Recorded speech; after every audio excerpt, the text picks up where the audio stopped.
also a former Net as well, agreed to a 2-year, $13 million deal with the Mavericks, who will rely heavily on Russ with Kyrie Irving out with a torn ACL to at least start next season. And Dorian Finney-Smith agreed to a 4-year, $53 million deal with the Houston Rockets.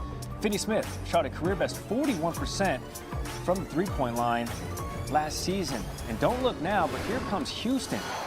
Last week, they acquired 15-time All-Star Kevin Durant in a blockbuster deal with the Suns. Last night, they also signed Clint Capella to a 3-year deal. He spent the first 6 years of his career in H-Town before spending the last 5 in the A. They also re-signed Fred VanVleet and Steven Adams to multi-year deals. You can look now because NBA front office insider Bobby Marks joining the program. Bobby, fantastic to see you. The Rockets continuing to build in this West Arms race. Has Houston, in your mind, separated themselves from the pack as the clear challenger to Oklahoma City in the West? They have, Gary, and going into yesterday, we thought Houston had one more move in them, potentially a player like Dorian Finney-Smith. We didn't think they had 2 moves in them when they go out and acquire Clint Capella. That is part of a 7-team trade. The Kevin Durant trade has now been expanded to include Clint Capella. But when you look at what Houston was able to do with Kevin Durant, as we mentioned, Finney-Smith, Fred VanVleet coming back, Jabari Smith extension, Gary, they've got ammo to go out and do something else if they want to go out and do another move here as far as draft picks and players here. So yes, Houston has certainly separated themselves as the second best team in the Western Conference. And they were the second seed, the 2 seed in the West without all of those guys. Now, obviously, building up the munition chamber for next year's run. Staying in the West, the Lakers quiet on opening night of free agency. What do the Lakers need to address on this day 2? Yeah, if we're giving grades, we're probably giving them an incomplete right now, just based off one move on Monday. And I do like Jake LaRavia, a wing there. We've talked about this, Gary, since February. Center, right? Yep. They've got to go out and get a center. We saw Brook Lopez go to the Clippers. We saw Clint Capella, of course, go to the Rockets. DeAndre Ayton is still out there. They don't have enough money to go out and get a player like Miles Turner here. So the priority continues to be for Los Angeles to find a center, and we'll see if that happens on day 2. Sure, let's stay in the West, of course, still. Denver trading away Michael Porter Jr. for Cam Johnson to the Nets.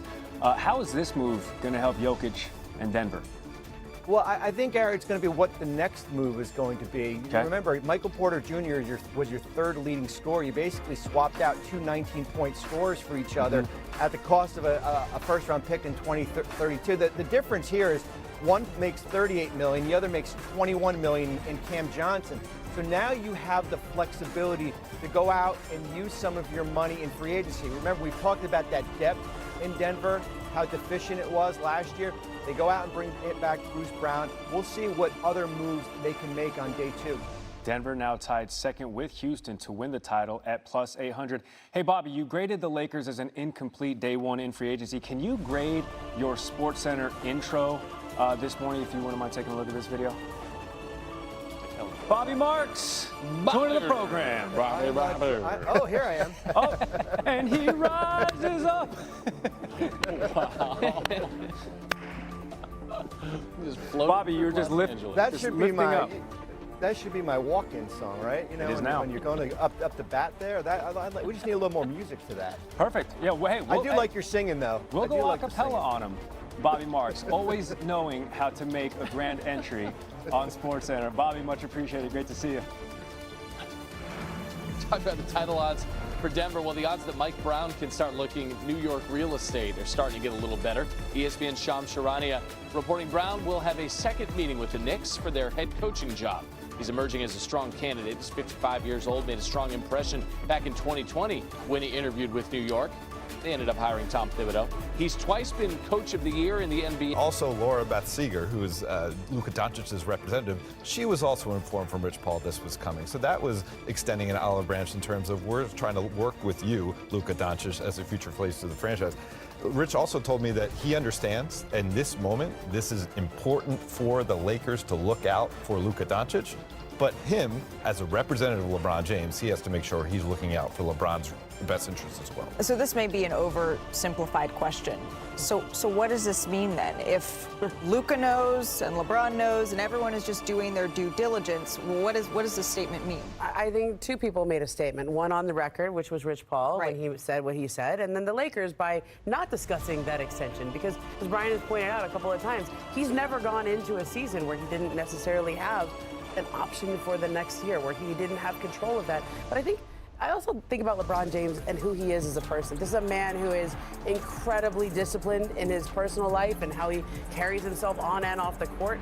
He's had control over his life and his career the entire time he's been there. He has been the sun, the moon, and the stars of every organization he's ever operated on. It's got to feel weird. It's got to feel weird for somebody else to be the guy, right? To find out about the Luka trade, to find out about the sale. Like, he didn't put a tweet out the same way Luka did afterwards. Like, it's got to feel a little bit strange to not be as involved or as catered to as the other guy. I'm not trying to discount anybody's feelings. I'm just trying to understand and get down to the brass tacks. Is it realistic, Brian, that we are going to see LeBron James traded? I'll even shrink the timeline between now and the start of the season. I don't think so. Okay. I'll get down to brass tacks. I don't mean this to be controversial. It's just true. This is the beginning of the end with the Lakers for LeBron. Yeah. I mean, when you're turning 41, that's, absolutely. I think, an acceptable thing to and say. Again, for the first time in his career, he is on the end of a contract, okay? So how is that end going to be? Is it going to be with some sort of really impressive playoff run alongside Luka next spring? Maybe. Is it going to be something that happens during this year? Maybe. That's what essentially I take from this statement. Now, LeBron is very good, second-team All-NBA player. Yeah. He is now under contract. The Lakers cannot control a possible trade. The Lakers would like to see LeBron ready to go, as he is getting ready, clearly, at training camp in September to play alongside Luka Doncic with a couple of extra players, hopefully, that they're adding over the next few days, and make a run in the Western Conference. Let's not forget, they were the 3 seed. Sure. Okay, this is not a team that is an eon away.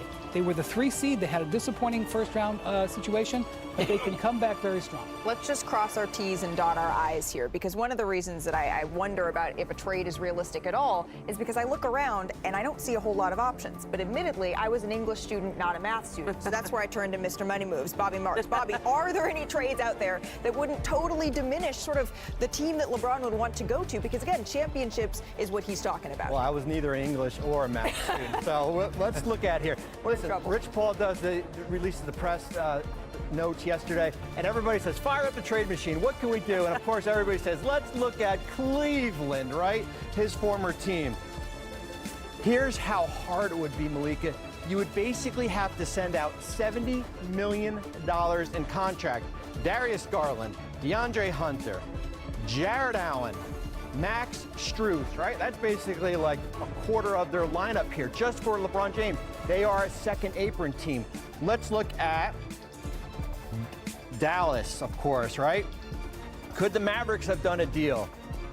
You're basically trading Daniel Gafford, who just signed an extension, PJ Washington, Najee Marshall, Caleb Martin, a lot of like 5 or 6 players. This is how the money works. They're at the second apron now. You're basically trading 6 players in a deal also.